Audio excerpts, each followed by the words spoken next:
sociedad pagana. Y no es verdad que es bien. Bueno, hoy sí van a tener que leer un poquito, porque gran parte de este estudio lo pusimos en PowerPoint. A mí me dijeron, leí en alguna parte, no es que me lo dijeron, que uno recuerda más cuando uno ve que cuando uno solo escucha. Entonces esto pues nos ayuda a recordar. Ahora, este es un resumen, esta es la tercera semana que venimos estudiando este tema, pero en primer lugar el apóstol Pablo escribió esta carta a Tito, su amado hijo en la fe, que él había enviado, o mejor dicho, lo había dejado en la isla de Creta para que él supervisara las varias iglesias que estaban creciendo allí.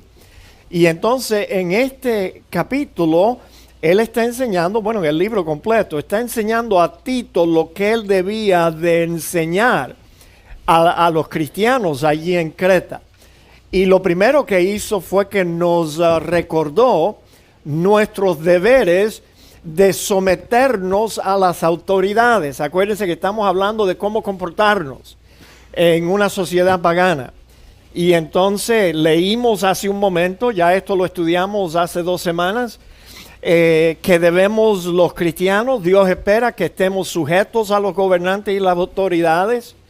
Él espera que nosotros seamos obedientes, que estemos dispuestos a toda buena obra, que a nadie difamemos, que no seamos buscapleitos, pendencieros, sino que seamos amables con toda la gente, mostrando también toda mansedumbre con todos los hombres. Así que ese es nuestros deberes. Ahora, la segunda semana, la pasada, vimos que el apóstol Pablo quería que nosotros recordáramos cómo éramos antes de ser salvos. Tú sabes, es bueno mantener en mente lo que éramos antes, porque así vamos a apreciar el cambio que esta salvación ha producido en nosotros. Pero la semana pasada estudiamos que todos nosotros éramos insensatos porque no teníamos ningún conocimiento de Dios. Éramos antes rebeldes, extraviados, estábamos perdidos. Éramos esclavos de concupiscencia y deleites diversos. Eso es lo que describe esta sociedad y muchas otras pasadas también en el pasado. Buscando placeres de todo tipo. También éramos malos, vivíamos haciendo maldades en malicia, éramos también envidiosos, éramos también odiosos y por eso mucha gente nos odiaba también, aborrecibles y aborreciéndonos unos a otros. Ahora, esta mañana nos toca ver la tercera cosa que Pablo nos recuerda. Ahora Pablo quiere recordarnos cómo fuimos salvos. Muy importante, mis amados hermanos, saber cómo fuimos salvos. Yo creo que este es el primer paso para poder vivir una vida cristiana normal. Uno tiene que entender cómo fue que Dios nos salvó. Y temo tener que decir que yo creo que la gran mayoría de los cristianos hoy en día no entienden bien cómo fueron salvos. No entienden bien. Y vuelvo y repito, si no entendemos bien cómo fuimos salvos, no vamos a poder muy fácilmente vivir una vida cristiana normal. Una vida cristiana normal, mis amados hermanos. Ahora fíjense. Pablo nos recuerda que debemos recordar que fuimos salvos por la bondad de nuestro Salvador. Pero cuando se manifestó la bondad de Dios, nuestro Salvador, ¿ve? Lo primero que Pablo quiere que recordemos es que fuimos salvos por la bondad de Dios. Y esa palabra en el idioma original tiene que ver con algo genuino, con generosidad de corazón. Dios es bueno, generoso, y por eso Él nos salva por su bondad. El diccionario Larousse que tenemos de la lengua española describe la palabra bondad como la calidad de bueno. Bueno, inclinación a hacer el bien. Y también la describe como amabilidad. Ahora fíjense, nuestra salvación del pecado y de todas sus consecuencias, que más abajo aquí están algunas, de todas sus consecuencias, nuestra salvación emanó, salió por completo, de la bondad de Dios. Y entonces estas son las consecuencias, algunas. La salvación de la esclavitud del pecado. Qué bueno saber eso. Que Él no solamente salvó nuestras almas para mandarnos al cielo algún día, sino que nos libró de la esclavitud del pecado. Ya no somos esclavos del pecado. La salvación también incluye la salvación del poder del pecado. Ya realmente el pecado no tiene el mismo poder, dominio o señorío sobre una persona que ha sido salvada. Y es bueno saber eso. La salvación también del daño del pecado. Yo no sé cómo ustedes vivían antes de conocer a Cristo, pero déjenme decirte, el pecado no es algo bueno. El pecado hace mucho daño.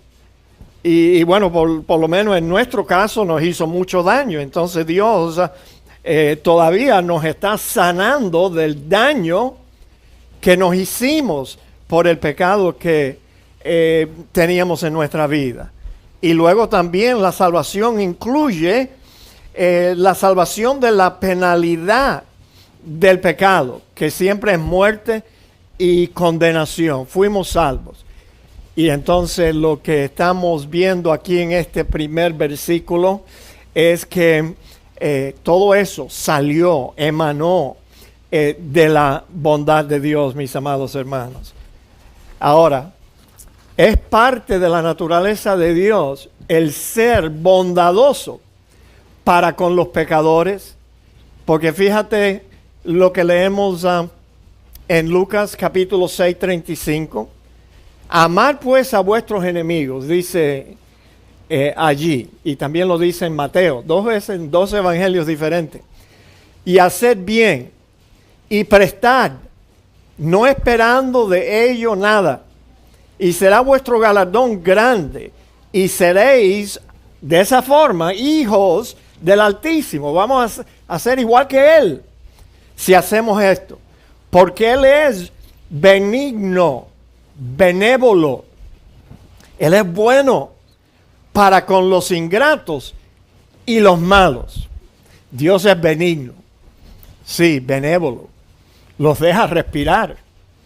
Tú sabes, deja que el sol salga sobre las cabezas de ellos, igual que de los cristianos y de los que conocemos a Dios. Ahora noten, otro versículo más. Pero Dios, que es rico en misericordia, y vamos a estar hablando más acerca de la misericordia, la bondad, amor y misericordia de Dios fue lo que nos salvó. Que es rico en misericordia, por su gran amor con que nos amó, aun estando nosotros muertos en pecado, nos dio vida juntamente con Cristo. Por gracia sois salvos, dice el apóstol. Y juntamente con Él nos resucitó y asimismo nos hizo sentar en los lugares celestiales con Cristo Jesús. Para mostrar, fíjense, el propósito que Dios tuvo en salvarnos por gracia, de gratis, es para mostrar en los siglos venideros las abundantes riquezas de su gracia en su bondad para con nosotros en Cristo Jesús. O sea, en simples palabras, en el cielo no se va a encontrar ninguna persona allí que se esté dando una palmada en el pecho diciendo, no, yo fui salvo porque yo fui buena gente, porque yo me comporté bien, yo hice obras de justicia o yo hice las obras de la ley de Dios. Y no, es más, yo no creo que ninguna persona que piense así y siga pensando así, va a estar en el cielo. Porque la verdad que solamente en el cielo se van a encontrar las personas que sabían, supieron de que ellos habían sido salvos por la gracia de Dios y no nada que ellos habían hecho. En el Salmo 145, versículo 6 al 9, el salmista escribió: del poder de tus hechos estupendos hablarán los hombres, sí, y yo publicaré tu grandeza. Proclamarán la memoria de tu inmensa bondad. Es inmensa, inmensa. Oye, de que Él nos haya salvado así, inmerecidamente, sin tomar en cuenta nuestros pecados, ni nuestras buenas obras, ni nada. Tu inmensa bondad, y cantarán tu justicia. Clemente, misericordioso es Jehová, lento para la ira, grande en misericordia. Bueno es Jehová para con todos, y sus misericordias sobre todas sus obras, amados hermanos. Ahora, noten que en el versículo que estábamos viendo, Pablo se refiere de nuevo a Dios como nuestro Salvador. Pero lo interesante es que en la Biblia se le asigna ese título tanto al Padre, o sea, el Padre es nuestro Salvador, como también se le asigna a Cristo, el Hijo, también se le asigna el título de Salvador. Es más, aquí en esta misma epístola, al comienzo de la epístola, el apóstol Pablo hace esa asignación. Fíjense aquí, solamente para no gastar tiempo leyendo todo el versículo. Por medio de la predicación que me fue encomendada por mandato de Dios, nuestro Salvador, Dios el Padre, nuestro Salvador, a Tito, verdadero hijo en la común fe, gracia, misericordia y paz de Dios Padre y del Señor Jesucristo, nuestro Salvador. ¿Se dan cuenta? El mismo título se usa para el Padre y para el Hijo. Ahora, es la bondad soberana de Dios la que dio inicio a la salvación que tú y yo hoy disfrutamos. Sí, Dios hizo algo primero. Él fue el que dio inicio a nuestra salvación. Y bueno, si tuviéramos más tiempo en esta mañana, pudiéramos hablar de cómo Dios inició en nosotros la salvación.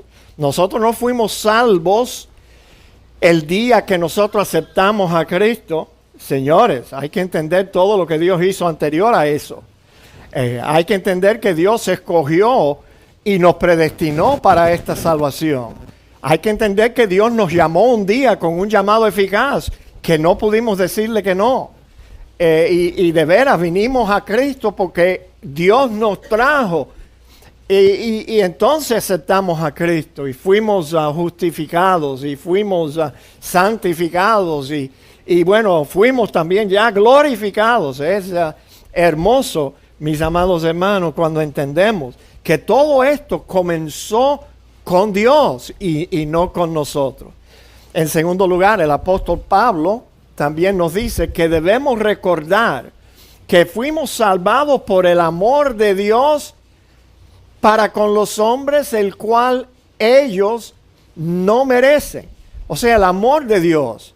Pero cuando se manifestó la bondad de Dios, nuestro Salvador, y su amor para con los hombres, nos salvó, dijo el apóstol Pablo.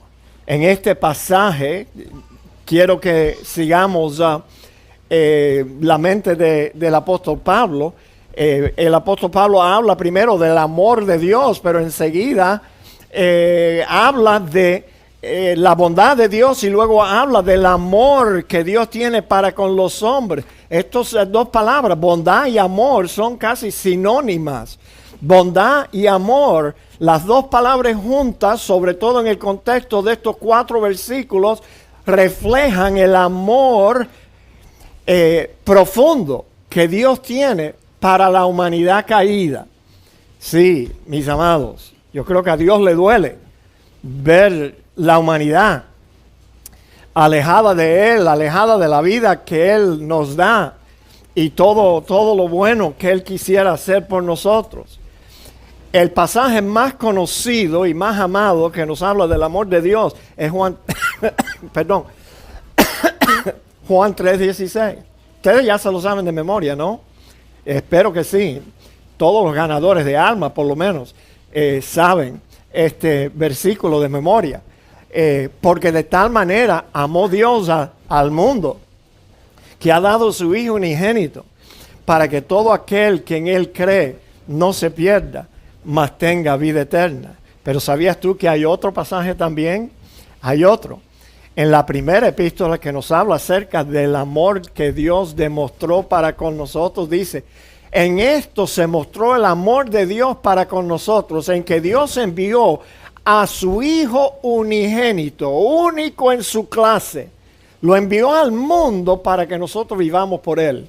O sea, para que nosotros encontráramos la vida real, por medio de Cristo. Y dice Juan en este versículo que esa fue la forma que Dios demostró su amor. Ahora, ustedes que tienen por lo menos un hijo, Wilfredo tiene un hijo, yes, está aquí, dicho sea de paso. Wilfredo, si yo te pido a Willie Jr. Para que tú lo entregues para salvar a la humanidad, ¿lo entregarías? I am sorry, con excuse me, yo tampoco. No me pidas que yo dé mi único hijo. Oye, esa es mi única esperanza de que el nombre Pereda va a continuar. Yo no te voy a dar mi hijo para salvarte a ti. No.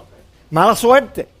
Sálvate como tú puedas. Y lo es, pastor, de todos mis hermanos y hermanas, él es el único varón de toda la familia. El único que va a seguir con el nombre Alonso también. Tenemos que casar a ese muchacho. Igual que mi hijo, dicho sea de paso, en primer lugar. Sí, pero en ese acto fue donde Dios mostró su amor para con los hombres, en más que en ninguna otra forma. En esto consiste el amor. Fíjese el amor de Dios, qué grande es. No en que nosotros hayamos amado a Dios, sino que Él nos amó a nosotros. No, si yo fuera Dios, chicos, te digo la verdad, yo le pidiera a la gente, yo solo salvara a la gente que me amara a mí primero. ¿No es cierto? No, pero Dios no espera ni demanda que nosotros le amemos a Él primero, sino que Él demostró que Él nos amó a nosotros primero, sino que Él nos amó a nosotros y envió, de nuevo nos recuerda, nos envió a su Hijo en propiciación, en un sacrificio sustitucionario por nuestros pecados. Qué grande amor nos tiene nuestro Dios. Tú sabes, yo creo que no existe ninguna otra religión que tenga a un Dios en el cielo que haya enviado a un Hijo único, el único Hijo de Dios, para morir por los pecadores. Ninguna religión tiene eso. Caramba, esta semana estaban hablando de la religión islámica, los musulmanes. Ellos no tienen eso, ni parecido, mis amados hermanos. No hay ninguna otra religión como la religión de nuestro Padre, nuestro Salvador y su Hijo que Él envió. A causa del grande amor compasivo de Dios para con los hombres, Él libra a los pecadores del pecado y de todas sus consecuencias. Fue a través de la encarnación de Jesucristo que se manifestaron la bondad y el amor soberano de Dios para con los hombres. Y también fue así que su gracia fue manifestada a perfección. No solamente su amor, pero noten, su gracia también. Noten, porque la gracia de Dios se ha manifestado en el capítulo 2. Pablo escribió, porque la gracia de Dios se ha manifestado para salvación a todos los hombres. Pablo se estaba refiriendo, estaba pensando en la encarnación de Cristo. Allí fue donde se manifestó el amor, la gracia de Dios para con los hombres. Noten en tercer lugar, Cuando pensamos en nuestra salvación, debemos recordar que no nos salvamos a nosotros mismos con esfuerzos propios u otros medios, sino que Dios nos salvó. Y no por obras de justicia que nosotros hubiéramos hecho o íbamos a hacer, sino por su misericordia Él nos salvó. Nos salvó no por obras de justicia que nosotros hubiéramos hecho, sino por su misericordia. Noten la frase que dice, Él nos salvó.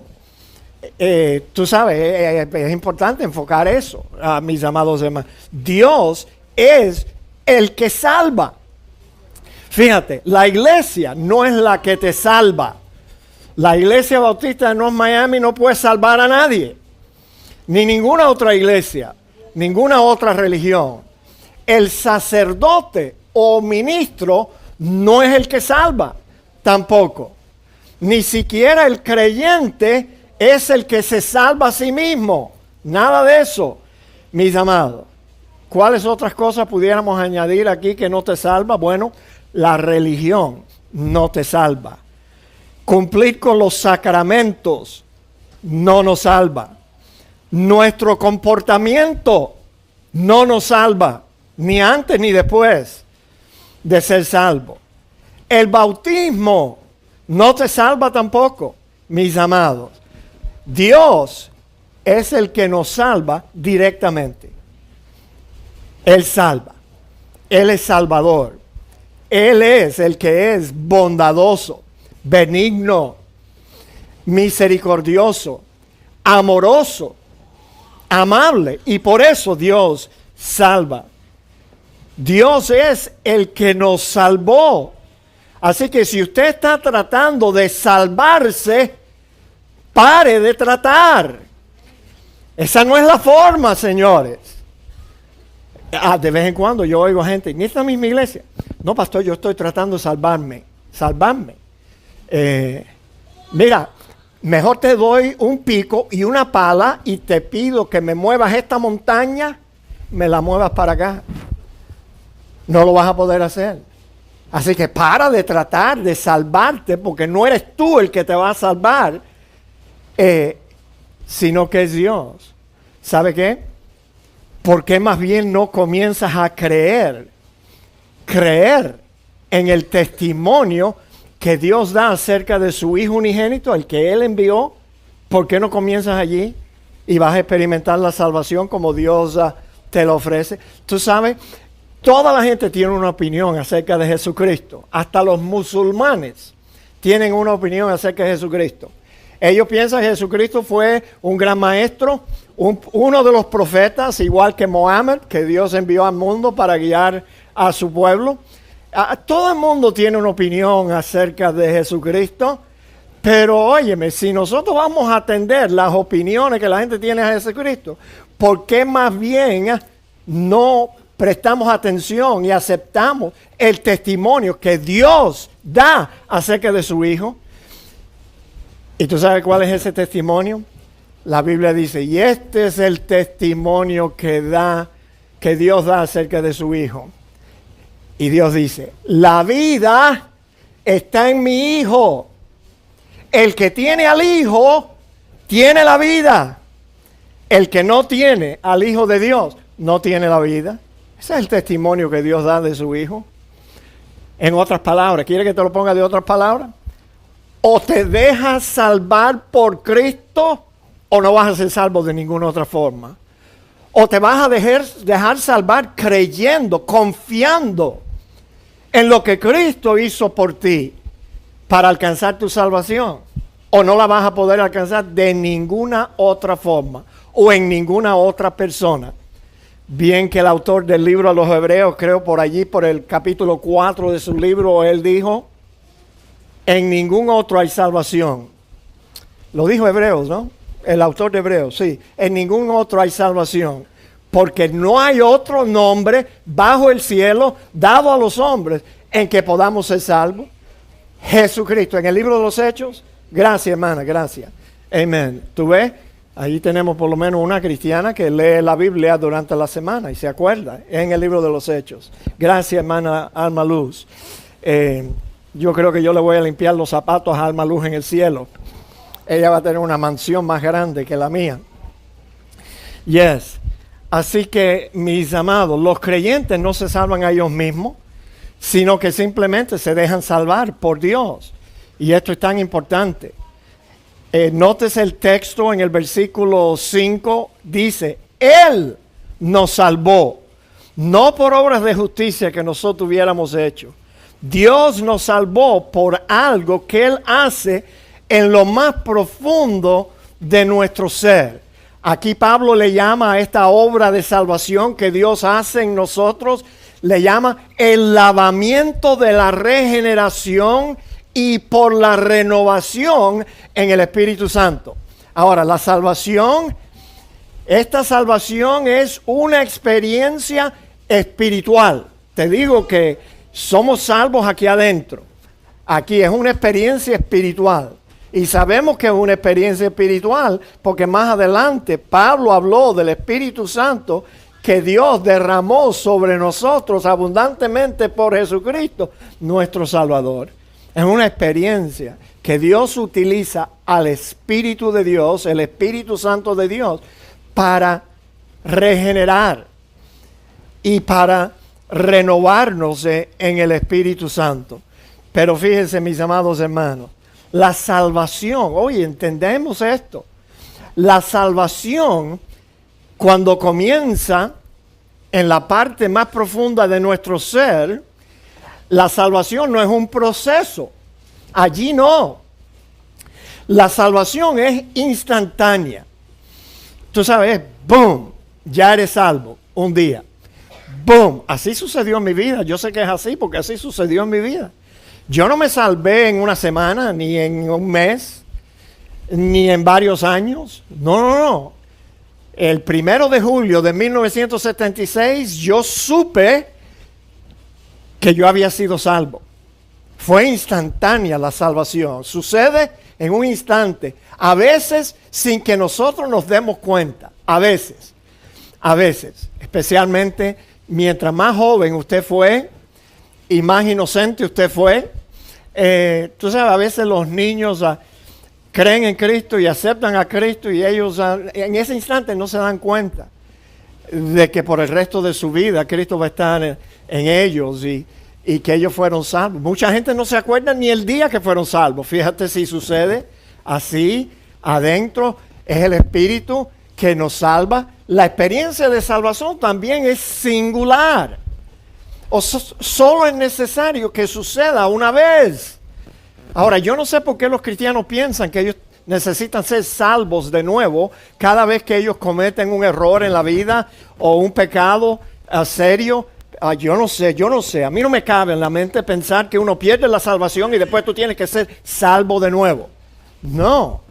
Oye, es una vez salvo. Tú eres siempre salvo y eres siempre un hijo de Dios 24 horas al día. Y el cristiano que comprende eso va a ser mucho más fiel que un cristiano que piensa que él fue salvo este domingo en la iglesia, pero luego el lunes él perdió la salvación y entonces él va a vivir como un demonio por el resto de la semana hasta el próximo domingo cuando él regresa a la iglesia para ser salvo de nuevo. No, señor, nosotros no podemos tomar vacaciones de nuestro compromiso con Dios. Él es nuestro dueño.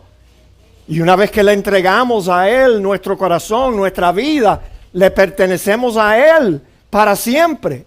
Mira, la experiencia de salvación también es suficiente. O sea, no hace falta nada más. Más nada.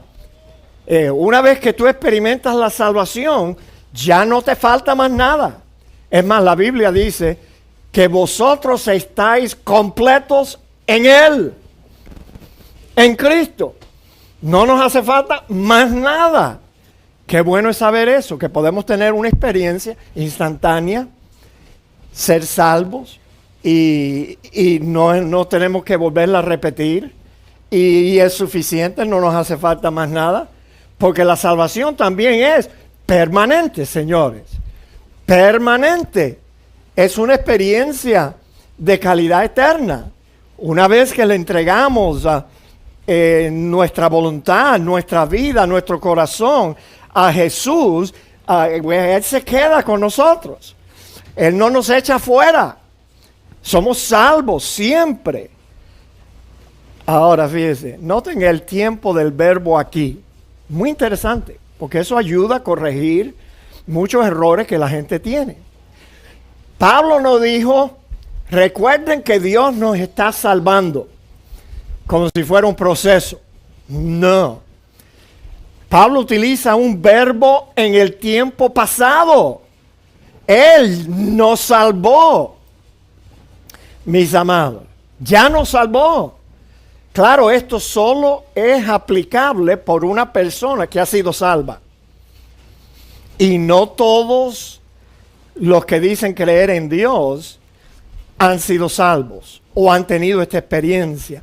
Ojalá que la tuvieran hoy mismo, mis amados hermanos. Fíjense, tengo buenas noticias para usted. Usted puede saber antes de salir de aquí en esta mañana si usted ha sido salvo o no. Fíjate, tú puedes saberlo. Antes de salir de aquí, si tú eres salvo o no eres salvo todavía. Porque, mis amados hermanos, tú sabes, es contrario a lo que muchos creen que uno se está salvando. O que uno no puede saber si uno es salvo o no hasta después de la muerte. ¿Quién te dijo? Puedes saber hoy mismo que tú eres un cristiano salvado por la gracia de Dios. Y Pablo estaba hablando desde luego a los cristianos, a los que ya eran cristianos allí en la isla de Creta. Y por eso él les puede decir a ellos, Dios nos salvó ya. Nótese otra cosa contraria a lo que muchos piensan. Fíjate, la salvación no se gana. Así que please, stop trying. No trates de ganarte la salvación. Porque esa no es la forma. Sino que se recibe. No se gana. Nadie la merece. Pero la puedes recibir por medio de la fe. La salvación no se obtiene tratando de ser bueno lo suficiente para ganar el favor de Dios. Eso es lo que piensa la mayoría de la gente. No, yo tengo que tratar de ser bueno. Tú sabes, no hacerle mal a nadie. ¿Cuántas personas no hemos tropezado en nuestro ministerio que nos dicen, no, yo no necesito ser salvo, pastor, porque yo le hago bien a todo el mundo, no le hago mal a nadie? Y tú sabes, yo no soy como otros pecadores más grandes que yo. Y yo espero que Dios me va a salvar. No, mis amados hermanos. Uno no puede tratar de ganar el favor de Dios. No, no es así. La salvación no se adquiere haciendo obras de justicia o buenas obras. La salvación no se adquiere tratando de hacer buenas obras o obras de caridad. Tú sabes, hay personas que creen, realmente creen, que si yo me convierto en una persona como la Madre Teresa, por ejemplo, para mencionar una, la Madre Teresa, una persona que se sacrificó y cuidó a los enfermos y todo, y si yo hago obras así, obras buenas y suficientes obras de caridad, entonces al final Dios me va a tener que dar la salvación porque yo me la merezco. La salvación no es así, mis amados hermanos, nadie se la merece. La salvación no viene por cumplir con los sacramentos. No, ningún sacramento te salva. Ninguno. Señores. Así que no viene por cumplir con los sacramentos. La salvación no se adquiere tratando de cumplir con los mandamientos de Dios. Esa es otra equivocación de la gente. Pero bueno, me dio una buena idea esta semana. ¿Se acuerdan que yo he dicho ya en varias ocasiones aquí en la iglesia que un día después que estemos en el cielo, entonces con el Señor ahí miles de años, yo le voy a pedir permiso al Señor que me deje ir al infierno? Tú sabes, porque muchas personas lamentablemente se van a encontrar allí que trataron de ganarse la salvación cumpliendo con los mandamientos de Dios. Pero tú sabes, yo no quiero ir solo. Me entró esta excelente idea. ¿Por qué no hacemos una excursión? La Iglesia Bautista de North Miami. Y nos montamos en un platillo volador de eso, yo no sé qué habrá de... Y descendemos al infierno, amados hermanos. No te preocupes, no te vas a quemar. No te vas a quemar. Pero sí tu boca se va a abrir. La boca se te va a abrir de asombro. I mean, esa persona que yo pensaba que era una santa.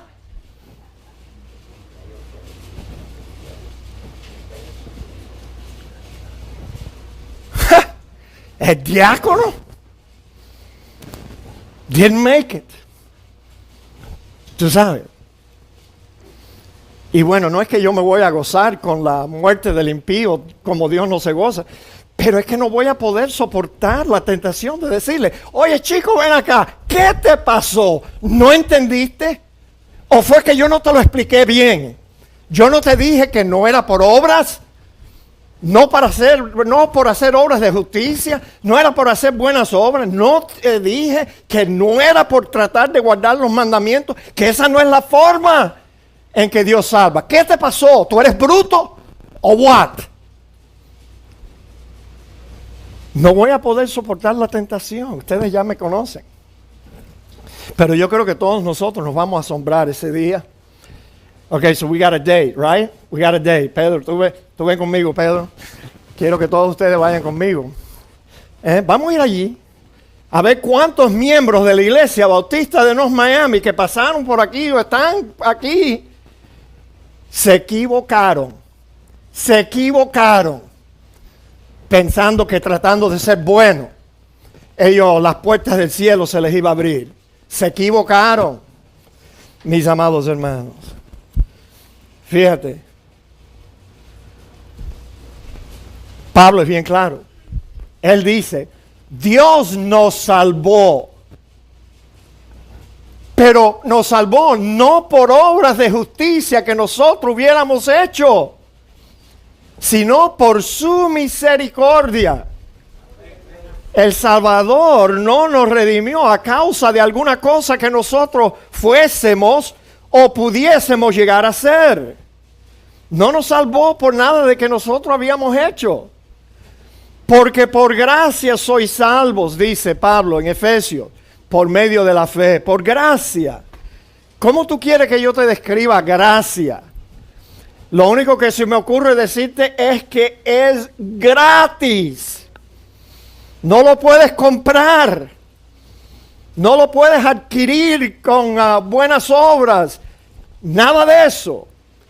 Es por gracia, por medio de la fe. Y esto no es de vosotros, ni la salvación es de nosotros, ni la gracia es de nosotros, ni tampoco la fe que nosotros ponemos en Cristo es de nosotros. Todo es parte de ese don maravilloso, precioso de Dios de salvación que Él le da a los pecadores. Las obras que nosotros hubiéramos podido hacer, así se tratara de obras de justicia, jamás pueden hacernos ganar o merecer nuestra salvación. Yo me acuerdo que mi pastor Eugenio González, nunca se me va a olvidar, Eugenio González, cuando él estaba hablando de que la salvación no era por obras o por méritos, Eugenio González decía que él no confiaría en los mejores 20 minutos de su vida para poner su esperanza de que él iba a ser salvo por esos 20 minutos que se portó más o menos bien. En esos 20 minutos, él dijo, yo no voy a tener ninguna confianza, ni en los mejores 20 minutos de mi vida. Mis amados, ¿qué parte de eso es lo que no entendemos? Es por gracia. La salvación se recibe, es un don de Dios. No es por obras para que nadie se gloríe. No hicimos contribución alguna a la obra soberana de salvación que Dios realiza en su gracia o por su gracia. ¿Entendiste eso? No tienes que contribuir con nada. ¿Qué parte de eso es lo que tú no entiendes? Dios no demanda ninguna contribución tuya. No demanda ningún compromiso tuyo. Nada. Sino que Él nos salva por gracia. O sea, no merecíamos ser libertados del pecado y de la muerte. No merecíamos nacer de nuevo, ni haber sido creados de nuevo a imagen y semejanza de nuestro Señor. No merecíamos llegar a ser hechos hijos de Dios, coherederos junto con su Hijo unigénito Jesucristo. No merecíamos la promesa de vida eterna, la cual pasaremos en el cielo en la presencia continua de Dios. No merecíamos nada de eso. Sin embargo, fuimos salvos, porque no es por obras de justicia que nosotros hubiéramos hecho o íbamos a hacer. Mis amados, ahora en lugar de nuestras obras fuimos salvos por la bondad, por el amor y por su misericordia. La misericordia ha sido descrita de esta forma: es cuando Dios no nos da lo que merecíamos, sino que nos da lo que no merecemos. Eso es misericordia, tener compasión con un pecador y no darle el castigo que él merece. Merecíamos el castigo eterno. Pero en vez, Dios nos da el perdón de nuestros pecados y la vida eterna. Dios se compadeció de nosotros los pecadores y nos salvó por su bondad, por su amor y por su misericordia. Nos salvó por gracia, que es también de Dios. Debemos recordar que fuimos salvos por la decisión que Dios tomó en su misericordia de concedernos el lavamiento de la regeneración. Mira, nos salvó no por obras de justicia que nosotros hubiéramos hecho, sino por su misericordia, por el lavamiento de regeneración. Regeneración. ¿Cómo pudiera explicarte regeneración para que tú entiendas lo que es eso? Es una experiencia espiritual. Pero yo me acuerdo que cuando yo era un teenager, yo tenía un jalopy de eso, un carro de eso que quemaba aceite. Yo iba por la carretera que parecía, tú sabes, que estaba spitting out oil y a veces se me caían piezas de ese carro por la carretera. Y entonces yo un día decidí que yo iba a mandar a arreglar ese carro. Y entonces yo le dije al mecánico, mira, yo quiero que tú le hagas un overhaul completo. Yo quiero que tú abras ese motor, zafa todo, saca todas las piezas dañadas que tiene ese motor, ponlas todas nuevas, todos los sellos nuevos, todo, los gaskets, todo, pistones nuevos, todo. Esa es la regeneración.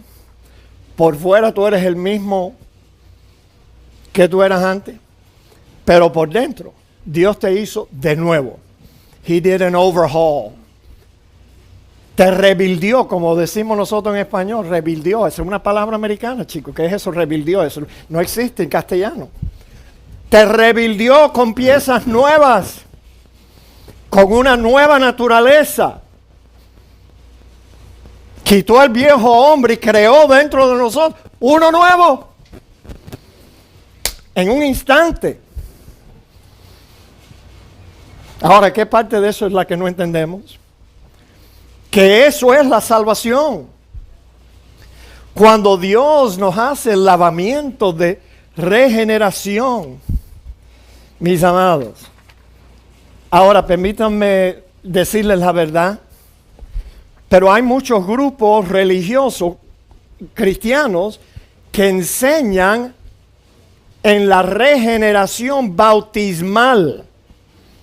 Tú sabes que en el bautismo el cristiano es regenerado, en el bautismo en agua. Fíjate, nosotros los evangélicos creemos que la idea de una regeneración en las aguas del bautismo es un error enorme.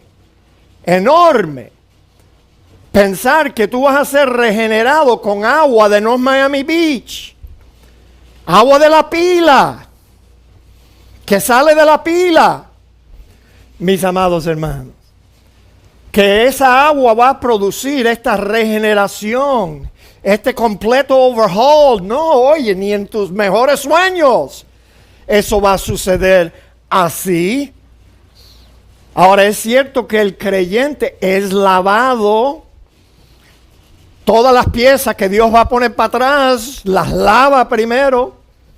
Y es cierto que el cristiano es santificado cuando experimenta la salvación, pero Pablo no se estaba refiriendo al bautismo en agua, en absoluto aquí. El lavamiento de regeneración no tiene nada que ver con el bautismo en agua. El bautismo en agua no puede producir esta regeneración, y mucho menos cuando se aplica a una criatura inocente antes de que tenga uso de razón. ¿Cómo tú vas a pensar eso? Que vas a bautizar un niño a los 8 días de nacido, o 10 o 12 días de nacido, y que ya esa criatura es una criatura cristiana, ya es un hijo de Dios, ya fue salvo, ya fue regenerado en las aguas del bautismo. Si ese niño ni siquiera se acuerda de lo que sus padres y el sacerdote estaban haciendo con él, ¿cómo vamos a creer eso? I am sorry con excuse me, pero yo no lo puedo creer. Regeneración bautismal en ninguna forma. Si el bautismo fuera lo que regenera al cristiano, entonces tuviéramos que admitir que la iglesia es la que nos salva. La iglesia nos salva. El sacramento del bautismo es lo que nos salva. O el sacerdote que oficia el bautismo, él es el que nos salva. Pero señores, Pablo no ha dicho eso aquí, sino que dice que nos salvó Dios. Dios nos salvó. No es el sacerdote, no es el bautismo, no es los sacramentos, no es los mandamientos. Es Dios directamente que salva.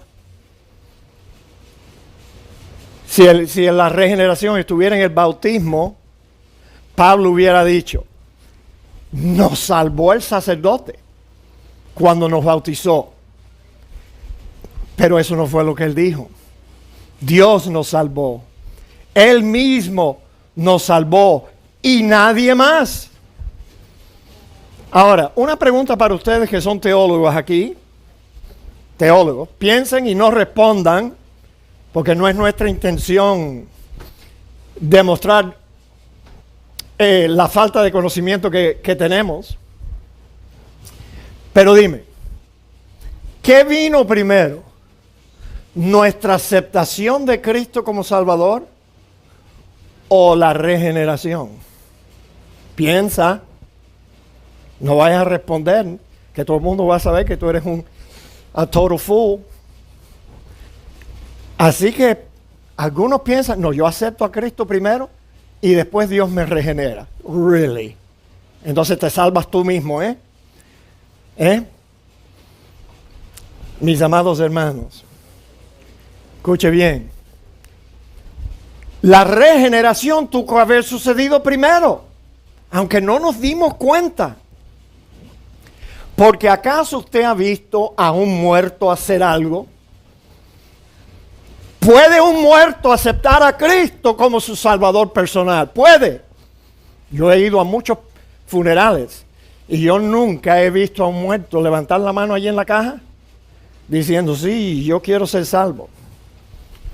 Eso no sucede. Una persona que está muerta, alejada de Dios, no puede aceptar a Cristo, a menos que Dios se meta ahí en su corazón primero y lo levante, lo despierte, lo regenere. Así que la regeneración viene primero. No vayas a poner el burro delante de Dios. Ese es el error que cometen muchos cristianos. Ellos quieren introducirse ellos primero. No, yo acepté a Cristo, yo. Y luego Dios me regeneró. Así, date la palmada en el pecho. Pero esa no fue la forma. Mis amados. No dice Pablo en Efesios capítulo 2, ya lo leímos una vez. Mira, dice, Él, ¿quién es ese Él? Answer me, please. ¿Quién es ese Él? Él nos dio vida a vosotros cuando estabais muertos. Cuando yo no podía hacer nada, porque estaba muerto. Él nos dio vida cuando estábamos muertos en vuestros delitos y pecados. Pero Dios, que es rico en misericordia, por su gran amor con que nos amó, aún estando muertos en pecado, nos dio vida juntamente con Cristo. O sea, en algún momento, antes de que tú dijeras, sí, yo quiero que Cristo venga a mi vida y me salve a mí, ya Dios estaba allá adentro, produciendo esa regeneración. De otro modo, nunca hubiéramos podido responder al mensaje del Evangelio. Seguimos, rápido. Debemos recordar que nuestra salvación vino por medio de nuestra renovación en el Espíritu Santo. No solamente nos regenera, pero nos renueva por el mismo Espíritu. La renovación la pudiéramos describir fácilmente. Hoy en día estoy hablando de mecánica. Una lástima que nuestro hermano Andino no está aquí. Él estuviera bien contento. ¿Ve? La renovación en el espíritu no es un overhaul. No, ya el overhaul se lo hicieron ya. La renovación en el espíritu es el próximo paso lógico. Tú sabes, de vez en cuando tenemos que hacerle un tune-up a ese motor para que camine mejor. Entonces esa es la renovación, es el resultado de la regeneración, es la vida nueva que surge a partir del nuevo nacimiento. No tenemos tiempo de... ¿Qué pasó aquí? No tenemos tiempo de leer todos estos versículos, pero tú sabes, Pablo dice que la ley del Espíritu de vida en Cristo nos ha librado de la ley del pecado y de la muerte, porque lo que era imposible para la ley, los mandamientos, por cuanto era débil por la carne, Dios enviando a su Hijo en semejanza de carne y de pecado, y a causa del pecado condenó el pecado en la carne, para que la justicia de la ley se cumpliese ahora en nosotros, la renovación del Espíritu. Que no andamos conforme a la carne, sino conforme al Espíritu. El cristiano ahora ha tenido un cambio en su vida, ahora comienza a actuar por el impulso, la renovación, por la santificación que el Espíritu está obrando en cada uno de nosotros, amados. El apóstol Pablo en el Romanos, de nuevo, él dijo que él había sido libertado de la ley, pero que él no vivía sin ley, sino que él vivía bajo un nuevo régimen, fíjate. Pero ahora estamos libres de la ley por haber muerto para aquella en que estábamos sujetos. De modo que sirvamos a Dios bajo el régimen nuevo del Espíritu y no bajo el régimen viejo de la letra. Y así es como se cumple en nosotros lo que la ley de Dios demanda. Andamos en un nuevo régimen. Mira, la Biblia dice que de modo que si alguno está en Cristo, nueva criatura es. Las cosas viejas pasaron, aquí todas son hechas nuevas y comenzamos a andar en la vida por el Espíritu, mis amados. Es la obra de santificación. Por tanto, nosotros todos mirando a cara descubierta como en un espejo la gloria del Señor, somos transformados de gloria en gloria en la misma imagen como por el Espíritu del Señor. Esa es la renovación, mis amados hermanos, del Espíritu. Debemos recordar que fuimos salvos solo por el sacrificio sustitutivo o substitucionario y expiatorio del Hijo de Dios, Jesucristo nuestro Salvador, el cual derramó el Espíritu, derramó sobre nosotros abundantemente por Jesucristo, nuestro Salvador. Su muerte en nuestro lugar y por nosotros es el medio, es el único medio de nuestra salvación. La muerte que Él padeció fue el plan de Dios. Una muerte en la cual llevó para sí todos los pecados de todos los que habrían de creer. Así es como Dios nos salva. No es por una obra nuestra, sino por la obra de Cristo. Pedro escribió en su epístola primera, porque también Cristo padeció una sola vez por los pecados, el justo por los injustos, para llevarnos a Dios. Pablo escribió a Timoteo, porque hay un solo Dios, uno solo, y un solo mediador entre Dios y los hombres, Jesucristo hombre. ¿Por qué le llama por ese título, Jesucristo hombre? Bueno, porque Él fue el hombre que nació, el Dios que nació como hombre, el cual se dio a sí mismo en rescate por todos, de los cuales se dio testimonio a su debido tiempo. La fe cristiana es la única religión que tiene a un Salvador sustituto.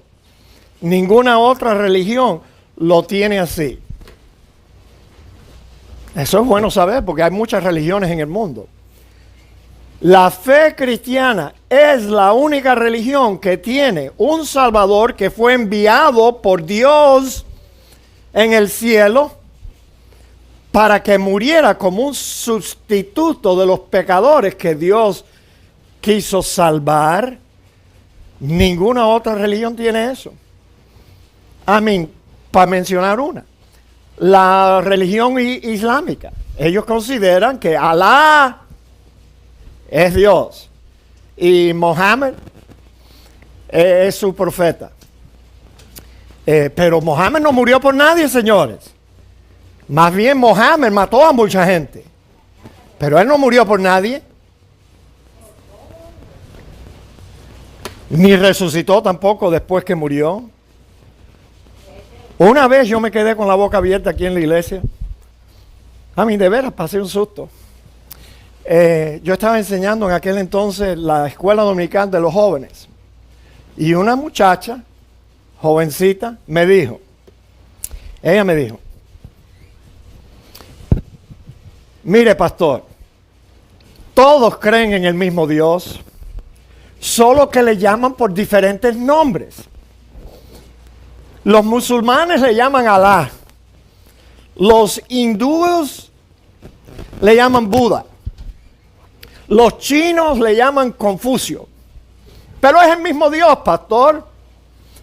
Todos adoramos el mismo Dios.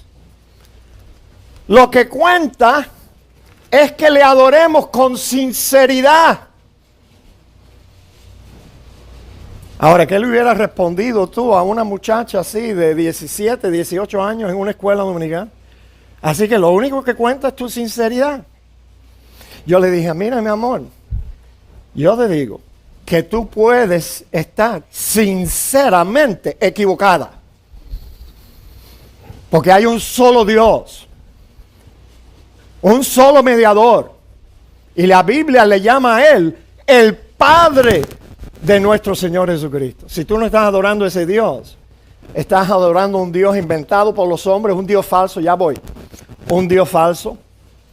Yo le prometí a Sammy que yo iba a terminar a las 10:30. Ya él me está recordando que ya me pasé 15 minutos. ¿Por qué no terminamos aquí mismo? Bueno, los sermones míos son como los chorizos esos que vamos a comer ahora en el desayuno, que yo lo puedo cortar enseguida. Falta nada más que uno. Bueno, léanlo aquí. Debemos recordar que fuimos salvados por la gracia de Dios, para que justificados por su gracia viniésemos a ser herederos conforme a la vida eterna. Y fíjate, nuestra misión, ¿para qué nos salvó Dios? ¿Para qué nos salvó? Por gracia, gratuitamente. ¿Para qué nos salvó? Palabra fiel. Y en estas cosas quiero que insistas con firmeza, para que los que creen en Dios procuren ocuparse en buenas obras. Para eso fuimos recreados, regenerados. ¿Cuándo fue la última vez que usted hizo una buena obra? ¿Cuánto tiempo? Bueno, si eres un cristiano y no estás ocupado en buenas obras para la humanidad, para el pueblo de Dios, para todo el mundo, no te estás comportando de acuerdo a este plan que Dios tuvo, que dice que nos salvó, dice, te voy a abrir la palabra, porque somos hechura suya, creados en Cristo Jesús para buenas obras, las cuales Dios preparó de antemano para que anduviésemos en ellas. Fíjate, eso es lo que Dios quiere, que ahora nos dediquemos haciendo buenas obras. Oremos, hermano. Padre, gracias te damos por lo que hemos aprendido.